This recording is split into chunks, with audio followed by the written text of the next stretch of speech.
최근 로이터와 블룸버그는 달러 강세가 예상보다 오래 갈 수 있다는 경고를 반복하고 있습니다.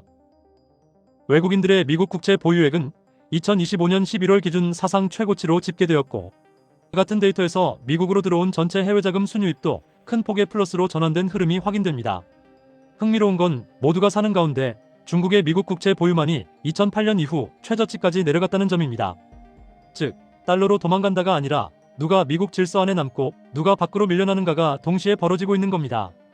이게 바로 외신들이 말하는 선택이 아닌 강제 회귀의 실물 증거입니다.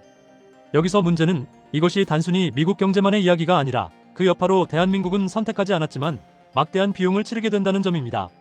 로이터는 원화가 최근 금융위기 국면 이후 보기 힘든 수준까지 밀렸다고 전하고 있습니다.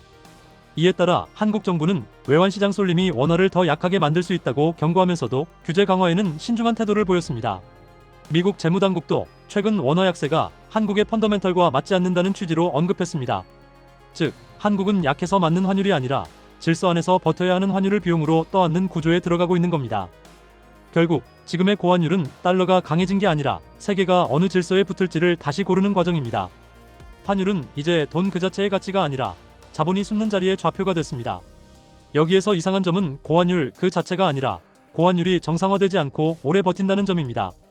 고환율이 길어질수록 이건 경기 사이클이 아니라 질서가 바뀐 거 아니냐고 시장은 묻고 있습니다. 이처럼 지금 세계 금융시장에서 벌어지고 있는 고환율 현상은 단순히 달러가 강해졌다는 말로 설명되지 않고 있습니다. 환율은 보통 돈의 가치로 설명됩니다. 하지만 지금의 고환율은 어느 통화가 강하냐 약하냐의 문제가 아닙니다. 지금은 어느 나라의 질서 안에 자본이 묶이느냐의 문제입니다. 과거의 환율은 금리 차이, 무역수지, 물가로 움직였습니다.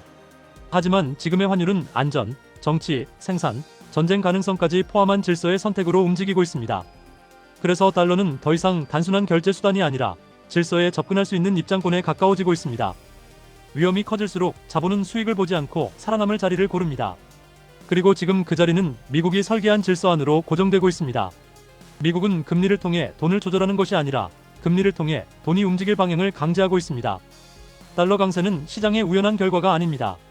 달러 강세는 질서 재편의 부산물입니다. 이 질서의 핵심은 단순합니다. 생산은 미국 안에서, 기술은 미국 표준으로, 자본은 미국 금융으로, 위험은 미국 밖에서. 바로 이 네 가지를 동시에 묶는 구조입니다. 그래서 미국은 환율이 내려가도 조급해하지 않고 환율이 높아도 서둘러 개입하지 않습니다. 그들에게 환율은 불편한 지표가 아니라 질서가 제대로 작동하고 있다는 신호이기 때문입니다. 여기서 중요한 건 이 질서가 약한 나라를 배제하는 구조가 아니라는 점입니다. 이 질서는 필요한 나라를 비용과 함께 끌어들이는 구조입니다. 그리고 그 중심에 대한민국이 있습니다. 대한민국은 달러 질서의 피해자가 아니라 달러 질서를 유지하는 데 필요한 생산국가로 올라선 지 오래입니다. 그래서 환율은 쉽게 내려오지 않습니다. 이건 한국 경제가 약해서가 아니라 한국이 이 질서에서 이미 역할을 맡고 있기 때문입니다. 지금의 고환율은 통화가 흔들리는 신호가 아닙니다. 지금의 고환율은 질서가 굳어지고 있다는 신호입니다. 그리고 이 질서가 굳어질수록 환율은 숫자가 아니라 국가의 좌표를 표시하는 지표가 됩니다. 최근 외신들은 공통적으로 하나의 흐름을 지적하고 있습니다. 그것은 바로 자본이 다시 미국으로 빨려 들어가고 있다는 점입니다. 외신은 미국이 고금리 기조를 예상보다 훨씬 길게 유지할 가능성을 연이어 언급하고 있습니다. 그들의 공식적인 명분은 인플레이션 관리입니다. 하지만 그 이면에는 훨씬 더 구조적인 목적이 숨어 있습니다. 미국은 지금 달러를 단순한 통화가 아니라 전략 자산으로 사용하고 있습니다. 결국 달러 강세는 결과가 아니라 수단인 거죠. 미국은 달러를 통해 세계 자본의 이동 경로를 다시 설계하고 있습니다. 실제 데이터를 보면 미국 국채로 유입되는 글로벌 자금 규모는 고금리에도 불구하고 줄어들지 않고 있습니다. 이는 투자자들이 수익률보다 안정성과 정치적 보호를 더 중요하게 보고 있다는 뜻입니다. 유럽 자본도, 아시아 자본도, 중동 자본도 위험이 커질수록 다시 달러로 돌아옵니다. 이것은 세계적으로 위험이 커질수록 달러 말고는 피난처가 없기 때문입니다. 이 과정에서 각국 통화는 구조적으로 약해지고 환율은 정책으로 누르지 않는 한 쉽게 내려오지 않는 상태가 되고 있습니다. 무엇보다 중요한 건 이 흐름이 단기 경기 사이클이 아니라는 점입니다. 미국은 이미 자국 내 생산, 자국 내 에너지, 자국 내 금융을 하나의 묶음으로 설계하는 단계에 들어갔습니다. IRA와 반도체법은 산업 정책처럼 보이지만 실제로는 자본과 기술을 미국 안에 장기간 고정시키는 장치입니다. 여기에 더해 월스트리트 저널은 최근 미국 정부가 달러 강세를 적극적으로 용인하고 있다는 점을 지적했습니다. 이는 달러 강세로 해외 자본이 미국으로 들어오고 그 자본이 다시 미국 국채와 산업 투자로 연결되는 구조가 이미 굳어지고 있다는 겁니다. 즉, 미국은 환율을 낮출 요인이 점점 사라지고 있는 겁니다. 그 결과 미국에 투자하지 않으면 글로벌 공급망에서 밀려나는 구조가 현실이 되고 있습니다. 그리고 바로 이 지점에서 대한민국이 호출됩니다. 그래서 준비했습니다. 오늘은 지금 세계 금융시장을 뒤덮은 고환율이 왜 단순한 달러 강세가 아닌지, 그리고 이 고환율이 왜 대한민국의 약화가 아니라 대한민국의 역할이 고정되는 신호인지를 깊이 있게 분석해 보겠습니다. 핵심은 단순합니다. 달러 강세는 미국이 강해졌다가 아니라 미국 질서가 표준이 됐다는 신호입니다. 그리고 그 표준에 들어가려면 한국은 환율이라는 비용을 함께 떠안게 됩니다. 환율을 돈의 값이 아니라 질서의 입장권으로 보는 순간 지금 벌어지는 일이 한눈에 보이기 시작합니다. 달러는 통화가 아니라 안전과 정치와 생산을 묶는 질서의 중심입니다. 그래서 고환율은 시장의 결과가 아니라 질서 재편의 부산물로 나타납니다. 지금의 고환율은 대한민국 경제의 실패 때문이 아닙니다. 대한민국은 미국의 새로운 경제 질서에 가장 깊이 연결된 국가 중 하나입니다. 반도체, 배터리, 조선, 방산까지 대한민국은 미국이 스스로 만들지 못하는 실물 생산 능력을 이미 갖춘 나라입니다. 문제는 그 대가가 무엇이냐는 겁니다. 한국 기업들이 미국에 투자하면서 벌어들인 달러는 상당 부분이 다시 미국으로 재투자됩니다.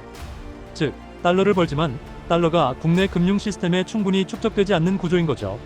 이건 외환 관리 실패가 아니라 동맹 구조 속에서 이루어진 전략적 선택의 결과입니다. 대한민국은 미국과의 관계를 유지하는 대신 자본의 일부를 의도적으로 외부에 묶어두고 있는 상태입니다.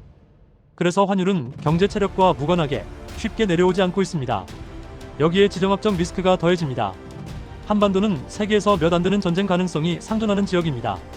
전쟁이 일어나지 않고 전쟁 가능성만으로도 외국 자본은 상시적인 환율 프리미엄을 요구합니다.